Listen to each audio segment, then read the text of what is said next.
ఏ అవసరం ఉన్నా ఏ పదవిని కాంక్షించకుండా నాకిది కావాలి నాకిది చెయ్యి అని అడగకుండా ఒక సామాన్య కార్యకర్తకైనా పర్వాలేదులే అనుకొని ఆ రోజు అంత త్యాగం చేస్తే ఈ రోజు అదే వైసీపీ పార్టీకి అవేవి గుర్తులేదు.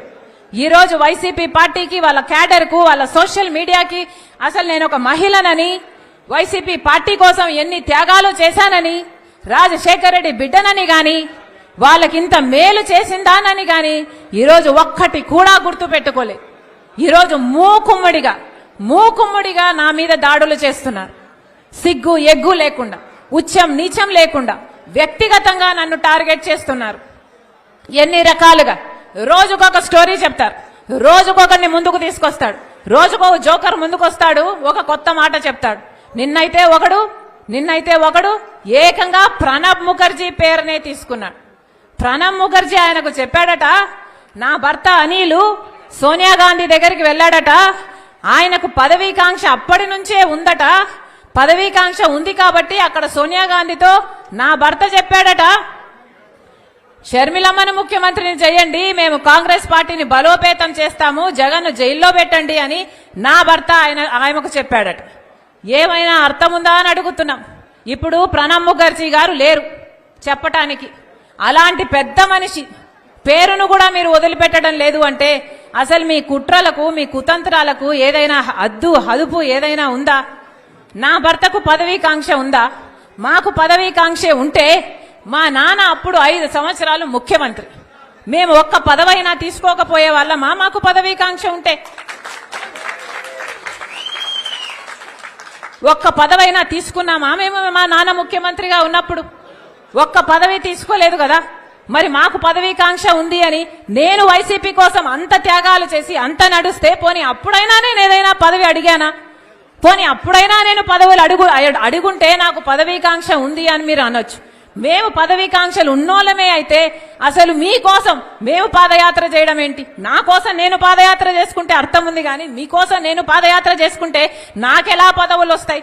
అసలు ఇంగితం ఉండే మాట్లాడుతున్నారా? నా భర్త అంట సోనియా గాంధీ దగ్గరికి వెళ్ళాడట. నా భర్త వెళ్ళింది సోనియా గాంధీ గారి దగ్గరికి భారతిరెడ్డి గారితో పార్టీ మా వదినమ్మతో కలిసిపోయాడు. పోని నా భర్త షర్మిలమ్మను ముఖ్యమంత్రి చేయండి అని అడిగాడు అని అంటున్నారే, అది భారతిరెడ్డి గారి ముందు అడిగాడా వెనకాల అడిగాడా? పోనీ దీనికి భారతిరెడ్డి గారు ఏమైనా సాక్ష్యం చెప్తారా? ఏమైనా అర్థం ఉండి మాట్లాడుతున్నారా? పోనీ ప్రణబ్ ముఖర్జీ గారు చెప్పారంటున్నారే, ఆయన ఆన్ రికార్డుగా ఎక్కడైనా ఈ మాట మాట్లాడా? ఎక్కడా మాట్లాడలేదు.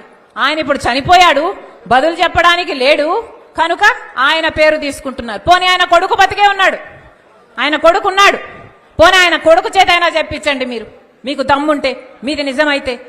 చెప్తున్న ఒక్క మాట మీరు రుజువు చేసుకోలేరు. ఇష్టం వచ్చినట్లు జోకర్ల చేత, ఎవడి చేత వీలైతే వాడి చేత ఏది కావాలంటే అది మాట్లాడిస్తున్నారే. ఉచ్చం నీచం అవసరం లేదా? ఆడపిల్ల అన్న ఇంగితం కూడా లేదా? వ్యక్తిగతంగా టార్గెట్ చేస్తారా? ఇంకా సాక్షి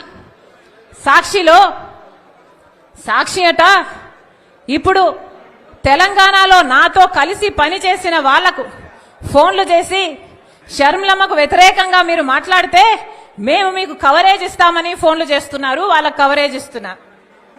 అక్కడ తెలంగాణ పార్టీలో నాతో కలిసి పనిచేసిన వాళ్ళు మాకు ఫోన్ చేసి, అమ్మా మాకు ఇలా ఫోన్లు వస్తున్నాయి, మీరు వ్యతిరేకంగా మాకు చెప్తున్నారు. ఇంతగా దిగజారాలా రాజకీయాలు? ఇంతగా దిగరాల్సిన అవసరం ఉందా మీరు? ఏ సాక్షి? ఇదే సాక్షిలో ఏ సాక్షి అయితే ఇప్పుడు నా గురించి ఇంత దూషణలు చేస్తున్నారో, ఈ సోషల్ మీడియా అంతా ఇంతగా దూషిస్తున్నారో, ఇదే సాక్షిలో నాకు భాగం ఉంది. ఇదే సాక్షిలో జగన్మోహన్ రెడ్డి గారికి ఎంత భాగం ఉందో ఆయన బిడ్డ రాజశేఖర రెడ్డి బిడ్డకు కూడా అంతే భాగం ఉండాలని రాజశేఖర రెడ్డి గారు నిర్ణయించారు. ఇది రాజశేఖర రెడ్డి గారి నిర్ణయం. ఏ సాక్షిలో అయితే నాకు సమాన భాగం ఉందో అదే సాక్షిని వాడుకొని ఈ రోజు నా మీద వ్యతిరేకంగా మీరు ఇంత దూషిస్తారా? ఇంత ఘోరంగా వ్యవహరిస్తారా? ఇంత నీచంగా ప్రవర్తిస్తారా? ఇంత అవసరం ఉందా? ఇంత నీచానికి దిగజాల్చాల్సిన అవసరం ఉందా?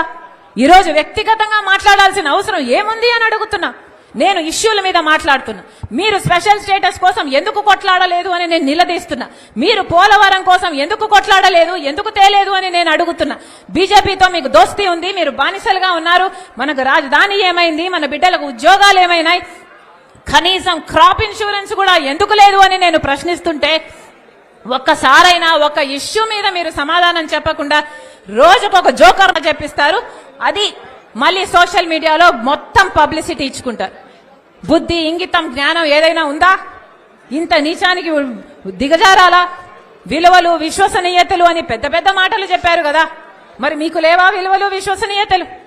ఆలోచన చేయాలి. తెలుగు ప్రజలు పిచ్చోళ్ళు కాదు, అన్ని గమనిస్తున్నారు, అన్ని చూస్తున్నారు. నేను రాజశేఖర్ రెడ్డి బిడ్డను. పులి కడుపున పులే పుడుతుంది. రాజశేఖర్ రెడ్డి రక్తం నాలో ప్రవహిస్తుంది. నేను రాజశేఖర్ రెడ్డి బిడ్డ వైఎస్ షర్మిలా రెడ్డి. నా పేరు ఇదే, నా ఉనికి ఇదే.